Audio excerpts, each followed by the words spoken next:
The Verdict with World Pool.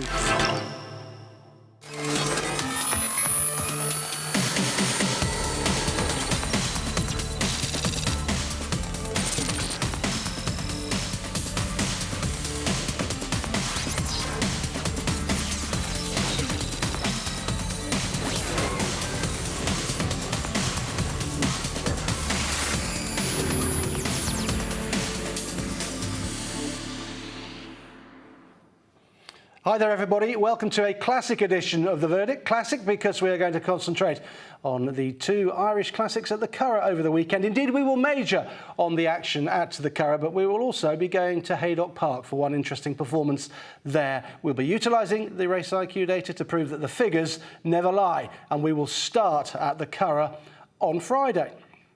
This was the evening meeting that got the Guineas Festival underway. Ipanema Queen very impressive in the opening contest in a reasonable time. Bridget's Cloak made just about all the running like Ipanema Queen did. Finger Paint, we'll have a look at her in a moment or two. A very slow time, but what she did in the closing part of the race is very interesting. Thrice put up the best performance on the clock, going under the Racing Post standard. What do the Race IQ Index scores tell us about the meeting in general? Well, the meeting average was 6.3. I think the ground was very much as described. I think it was good. 9.6 for Thrice over a mile and a quarter. Indeed, the mile and a quarter races seem to come out quite well at the Curragh. And look at Finger Paint there. 7 furlongs in a maiden, only 3.5. Why, though? And why do I like her? Well, let's have a look at this performance from Finger Paint and dissect it. She came from stall number 8. Collecting Coin was second from stall 11, and Gran Habano from 13 was back in third spot. Now, the first thing to say is that this is a modest contest. The form is not worth a hill of beans, but it is not what you beat in a race. It is how you beat them and how fast you're able to run. And what Finger Paint did in the closing part of this race was really impressive. She sits off the pace early on. She's in 5th spot with that sheepskin noseband towards the outside. She was only 5th fastest out of the stalls, 5th to 20 miles an hour, 3.19 seconds, so not particularly motivated out of the gate. But they crawled. They went very steady early on, so that slow break didn't matter for Finger Paint. 14.71, 12.89 and 13.18, her first 3 furlongs, tracking that steady pace. Those are pedestrian early fractions. Then, after 3 furlongs, from here on in, they quicken and they pick up and sprint home. She's at a disadvantage. She's 2 or 3 lengths off the pace, but she picks up in fine style to record a finishing speed percentage of 111.65. Look at her 6th furlong, 10.76. She did a 10.93 before that to surge her into contention. That rated as very fast. And look at the stride length that she has. 8.11 metres, her maximum stride length in the race. In the top 5% as far as stride length is concerned at the Curragh over 3 days. And we saw some top-class horses, but she's in the top 5% with that big, long, raking stride of 8.11 metres. This is a really impressive performance because she's poorly positioned in a slowly run race, but she's flown home and quickened up on debut 10.93, 10.76, 11.87. All of her last 3 furlongs rated as very fast as against the Race IQ par, and thus 111.65 for her finishing speed percentage, well above the par of 104.41. Now, yes, you'll say she was able to save energy in the early part of the race for a fast finish, but that was a tremendously fast finish from this filly on debut. Really was a taking performance. The form book will not be positive about this whatsoever, because the second and the third have already raced and they've only achieved a modest level of form. It doesn't matter that she only just got up to beat them. It's how fast she ran to beat them. And if I tell you that the second horse ran 3 very fast final furlongs, yet was still run down by this filly, then you'll see just how good she was. Look at the first half of the race, the blue there, very slow or slow, a very steady early gallop, as I pointed out, and then look at them all sprinting through the last 3 furlongs, fast or very fast as against par, and she was fastest of all with that 10.93, 10.76, 11.87. Only horse in the race to do sub 11-second furlongs on the bounce through furlongs 5 and furlong 6. The form might be worth nothing, but she looks really good. Forget the form and keep her in mind. Put her in your racing TV tracker. Finger paint the name. So that was Friday night at the Curragh, a very interesting performance from Finger Paint. Let's take you to Haydock Park on Saturday. A very good card was staged. It was the Temple Stakes Day, which was won by Maghera in 59.18 over 5 furlongs at 3:30. Symbol of Honour. A nice winner for Charlie Appleby, really gutsing it out over 6 furlongs in the 3 o'clock. His time was pretty good. I like Diamond Rain, though. We're going to have a look at her in a moment. 2:10.63 over that 1 mile, 2.5 furlongs, just 0.23 above the Racing Post standard, and it was a pretty good time overall. Let's see what the Race IQ data made of it. And, well, there you go.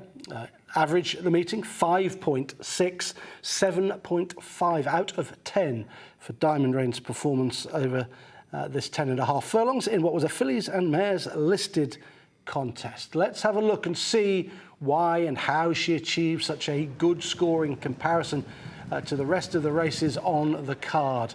We identify them for you. Diamond Rain Godolphin Blue from stall 1. Running Lion from stall 5 was second, and Place of Safety from 2 was back in 3rd spot.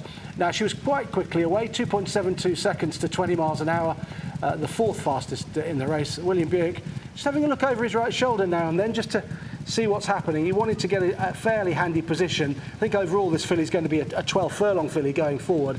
But he got himself nice and handy here, and he got a little bit of cover in behind as well. They went hard early. That's the feature of this race. It was a race of 2 halves. The first 5 furlongs were run very strongly, and then they slowed down and got tired through the final 3 furlongs, courtesy of using up a lot of energy in the early part of the race. Running Lion, just sitting towards the outside there, the green sleeves, attended quite a strong pace and was quite close to it. Beautiful Rain not too far off it on the rail in 3rd spot. And what William Buick does in this race is, off this strong gallop, he times his challenge beautifully. This is a tremendous ride, a ride of a man who's riding with a load of confidence, and he gets his filly to come home very evenly. Look at her finishing speed percentage, 100.86.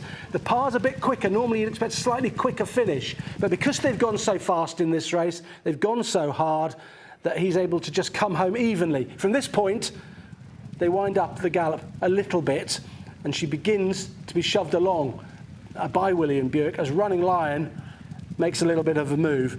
Now, as against par, all of these furlongs from now on in are rated as slow, but she does do an 11.91 in the 3rd last furlong, a 12.1 and a 13.15. That was enough to get past Running Lion. There's that 12.10, rated as slow as against par, but good enough to win because they've got such a strong gallop. Look at them in behind. They're all really tired. They're all legless, but she just keeps rolling. 37.17, a final 3 furlongs, 37.69 for the tiring Running Lion.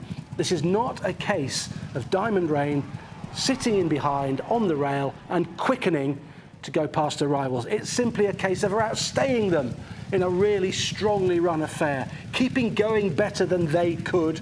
There's the win time, 2:10.63, 1.69 under the Race IQ par for a very good time index of 7.5. This is the performance of a stayer, sure to be suited for going up in trip. I think 1.5 miles will really see her in a better light going forward. She's very lightly raced for Godolphin, and there could be a lot more to come from her. William Buick, he had a brilliant day at Haydock on Saturday, taking the feature, of course, on Maghera, but this is a really good filly. And I can see her running at Royal Ascot over 1.5 miles, and she'll be even better over that trip because she's a strong stayer. Here's the race summary, courtesy of Race IQ, and we can just see what I mean about this race being a race of 2 halves. Look at those green colours early on. They've gone hard as against par. They've gone pretty quick, 11.8 and 12 seconds. She had to run through furlongs 3 and furlongs 4. Then as against par, okay, she's slowed down. She's not quite hitting par in the final 5 furlongs. But that 11.91 saw her make a little bit of a move, and 12.1 and 13.15 fastest in the race through those final 2 furlongs, she's a stayer, a strong stayer at that, and she's pretty useful. At the Curragh on Saturday, they staged the Irish 2,000 Guineas, and we're going to concentrate on that at some length in a moment or two. But let's have a look at the times from the card on Saturday, a bumper card, of course. James's Delight taking the good sprint in 1:11.52. Field of Gold, though, look at that, under standard, 0.12 under at 1:36.58 over 1 mile. And Trust Your Instinct over 1.5 miles, 3.82 under. He's got some really good form behind some decent horses, and that's a very good time from him. Let's have a look at the Race IQ Time Index, and we'll just see how Field of Gold stacks up. There he is, race number 5, 8.7. The meeting average was 7.2. I think the ground was a little bit quicker than the official description of good. I think we were closing in on good to firm, and any thought that this ground was a little bit easier and that enabled Field of Gold to run better than he did at Newmarket, I think is bogus, because I think the ground was at least as quick here. 8.7 on his Race IQ Time Index, a very good time indeed from him. I think it would be fair to say that Sunday at the Curragh was the best day of the 3, and it produced some fabulous performances and some real data-rich runs as well. Let's have a look at the winners and times. The race I'm going to concentrate on, Albert Einstein, who's favourite for the Coventry now. Going to have a look at Los Angeles. We'll look at Lake Victoria as well. What a sensational performance she put up in the Irish 1,000 Guineas. Really good times on the day, dipping under standard, a shot at Lake Victoria, Los Angeles and Porta Fortuna. What about the Race IQ Time Index? Well, Los Angeles is top of the tree with a 10 out of 10. We haven't got much evidence of races at this sort of trip, but nonetheless, it was a really good time performance. Likewise, Porta Fortuna in the 3rd contest, and later on Lake Victoria as well, with a meeting average of 9.1. We have to conclude the ground was good to firm, quicker than advertised, I think. There was a blustery wind, but nonetheless, I think quick ground. OK, we are going to start with Albert Einstein. So good, this fella. This is the 2nd time he's made it into the verdict, and I'm looking forward to analysing this. He's favourite for the Coventry after this particular performance, and he overcomes trouble in running from stall number 6 to beat Power Blue from 5 and Andab from 2. And his 2nd fastest out of the stalls is right hand side of your screen at this stage. Look, he's a bit keen. 2.85 seconds to get to 20 miles an hour. And he gets some trouble, but he gets Ryan Moore out of a hole here to land this Marble Hill Stakes in tremendous style. Timeform giving him a rating of 109p. After this, Aidan O'Brien's won the Coventry 10 times. Only one horse has gone into the Coventry with a better timeform rating. That was Caravaggio. This will be the 2nd best, this Albert Einstein. Going keenly in behind, just moderately run first 3 furlongs in the blue zone for the first 3, really. They didn't go mad, and then they picked up with 3 to go. And Albert Einstein ran a 10.93, a 10.75, which he's about to do now in the penultimate, and then he did an 11.31 to conclude the race. Got out of trouble, didn't he? Ryan waited for a gap, he waited for a run, couldn't get one, switched him, and Albert Einstein rattled home in a sectional of 11.31, rated as very fast as against the Race IQ par, and he's not flat out by any stretch of the imagination. Look at the trouble Ryan's got. Does he sit and wait? Does he hope a gap comes? Does he try the rail? He's thinking now, I'm not going to get through there, and he has a little look just there. The gap's there, and now Albert Einstein picks up with that 10.75, 11.31 finish, which was too much for Power Blue. And Andab, who'd been a really good winner on his previous start. The form looks really solid, and Ryan Moore's not got serious with Albert Einstein, who was so impressive on his debut. Look at him, he's a bull of a horse as he came back into the winner's enclosure. I think that'll be it. Aidan likes them to have a couple of runs before they go to the Coventry, and I think that'll probably be it. And he really is a short price for it now. I think he's around about the 11 to 10 mark after this. The feature of the race, just how he quickened up in the closing stages, having got trouble in running. Conversely, that will do him a lot of good in terms of his experience and maturity going forward to Royal Ascot. 22.06, that's really quick. His final couple of furlongs. The runner-up could only manage 22.36. So that was really quick from him in those last 2 furlongs. And he was doing one of those furlongs in traffic. There's all the data for him. He hit a top speed of 41.98 miles an hour. That was in that penultimate furlong where he did a 10.75. And his finishing speed percentage, 107.41. That's 6.5% above the Race IQ par, courtesy of saving a bit of energy early on when they went steady for 3 furlongs. It was a bit messy early on, but nonetheless, that is a fast finish. Running down horses there, as you can see from the FSPs, who were not stopping themselves. Favourite for the Coventry, and rightfully so. The Tattersalls Gold Cup at the Curragh on Sunday saw the return of a real warrior in the shape of Los Angeles, who got a narrow verdict over Anmart and Kalpana in a really strongly run race, producing a Race IQ time index of 10 out of 10. Let's have a look at how this race unfolded. It was a fascinating contest. It looked really good on paper. Los Angeles from 7, Anmart second from 6, Kalpana third from 1, White Birch easily identified fourth from stall 4. It's easy to focus on the trouble in running that Kalpana got and indeed White Birch got, but we've also got to focus on Los Angeles and what a tough horse he is. He was 6th fastest to 20 miles an hour, 2.87 seconds to get to that mark, and that meant he sat pretty handy. And I think that was important really, because you can see that Anmart and White Birch there are much further back, 3rd last and 2nd last at this stage. Kalpana's in against the rail, and Los Angeles just in 3rd spot at this stage in a strongly run affair. There was no messing about in the early part of this contest. Continuous, who'd missed the break, was sent forward round the outside and eventually got to the front, acting as a pacemaker for Los Angeles presumably, and he did not hang around in the early part of this contest. Los Angeles forced to go sub 12 second furlongs through the first 3 furlongs, 11.71, 11.93, 11.8. You'd think that if they were going 12s, that would be right for a very fast time, but they went sub 12s for those first 3 furlongs. They're going really hard here, and Ryan Moore's in the perfect place to go first and to get a first crack at the likes of Kalpana, White Birch and Anmart, who are much further back. They're ceding Ryan Moore 3 or 4 lengths. Los Angeles begins to be niggled along at this stage, but boy does he respond all the way to the line. He picks up in good style. We know he stays a mile and a half, but a strongly run 10 is really good. It really suits him, particularly at this stiff track. And Ryan is beginning to get him motivated here. He's just getting lower and lower in the saddle as Anmart makes up ground very quickly towards the outside of the field from the back, and White Birch gets trouble in behind. Anmart comes home pretty strongly. The penultimate furlong of 11.33 was quicker than Los Angeles, but Los Angeles dug deep, and he had the fastest final furlong of 11.96, finding extra when Anmart got to him. Overall, there's not much in the data between the first 4 home. Fine margins deciding top-class sport.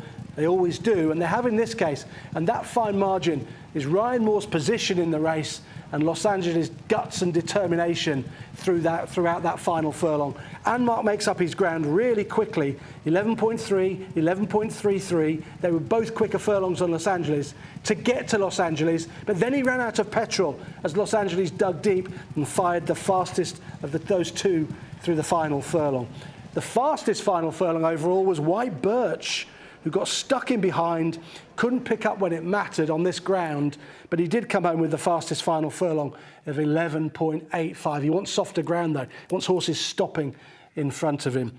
There you go. There's all of your details. 105.23% for Los Angeles, 105.9 for Anmart. That's because he surged from the 3 to the 1, giving him a slightly faster final 3 furlongs, and faster than the winner White Birch as well, 105.66 his finishing speed percentage. And look at the fastest furlongs there, 8th or 9th furlong, and well, Royal Rhyme's quicker than Los Angeles, White Birch is quicker, Kalpana's quicker, Anmart's quicker, but they all had to try and go and fetch Los Angeles, who'd got first run on them, and that really mattered, and he dug so deep inside that final furlong.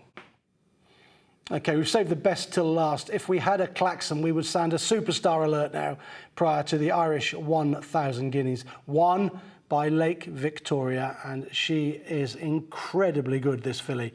I think she'll be hard to beat all season. I can't see any fillies beating her, and I think the boys will struggle as well. Let's have a look at what she did in the Irish 1,000 guineas. She really is a top-class filly. Stall 3 she came from. She beat California Dreamer from stall number 8, and then Circine from stall number 1. was back in third spot. Perfect trip you could write on your race card or on your notepad, because she did get a brilliant trip through the race. She was sharp, wasn't she, out of the gates, fastest to 20 miles an hour, 2.39 seconds to get to that speed. And then she was amenable to Ryan Moore saying, come here, you might have broken really fast, but I want to just drop you in, just get a nice lead and sit handy, because he wanted to be handy off a steady gallop set by California Dreamer, who went through 12.84, 12.09, 12.38, 12.46. That is 4 quite steady furlongs here. And then it turns into a bit of a dash. But what Lake Victoria does is nothing short of sensational through the final 3 furlongs. So we've stopped it with 3 to go. They're still going steady, but they're just about to begin to wind it up. California Dreamer starting to get rolling on the front end here. Ryan's going to have to look for a little bit of room. He's going to go 11.76, and then Lake Victoria, when she gets out, she kicks the turbo in, and she does 2 sub-11 second furlongs to give her a final 2 furlongs of 21.57.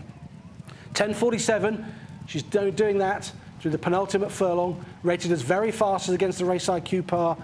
She's done a 10.83 prior to that, and now she'll do 11.1, no less, through the final furlong. Look how quickly she spins her wheels. Look at her knee curl and the cadence there. Very high cadence she's got, 2.32 strides per second, highest cadence in the race, spinning her wheels really quickly, enabling her to quicken, and that's her main asset. She's got a blinding turn of foot for 21.57 final couple of furlongs compared to 22.15 for California Dreamer, who got an easy lead, got it all her own way out in front. But she couldn't take advantage because she couldn't quicken like this filly. She really has picked up for Ryan Moore in sensational style. I know the gallop was quite steady early on, and it was always going to be won by a horse with the most speed, but gosh, she absolutely killed them for pace through those final 3 furlongs with 2 sub-11 second splits. I think she's absolutely brilliant. The question is obviously going to be asked, would she beat Field of Gold? I personally think she would. Yeah, look at this. A tale of 2 halves, really, the race. Quite steady in that very slow segment early on, with furlongs above 12 seconds. But then the sprint was on, and she sprinted best. Even California Dreamer, who got the lead and got first go, did a 10.68. But that wasn't good enough, because she did 10.47 to run California Dreamer down in cold blood and then fire in 11.1. Absolutely brilliant from Lake Victoria, who takes the Tattersalls Irish 1,000 guineas. And she will go for the Coronation Royal Ascot, and they might as well give her the prize now.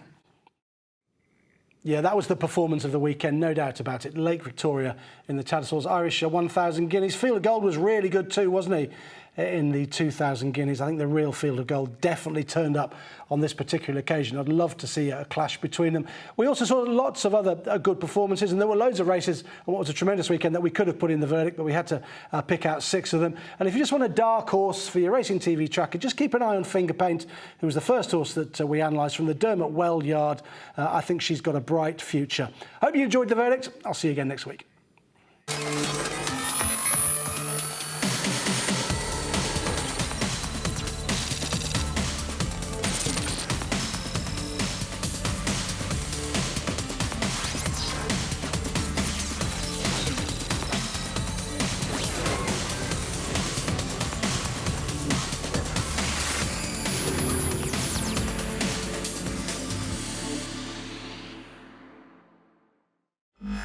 The verdict with World Pool.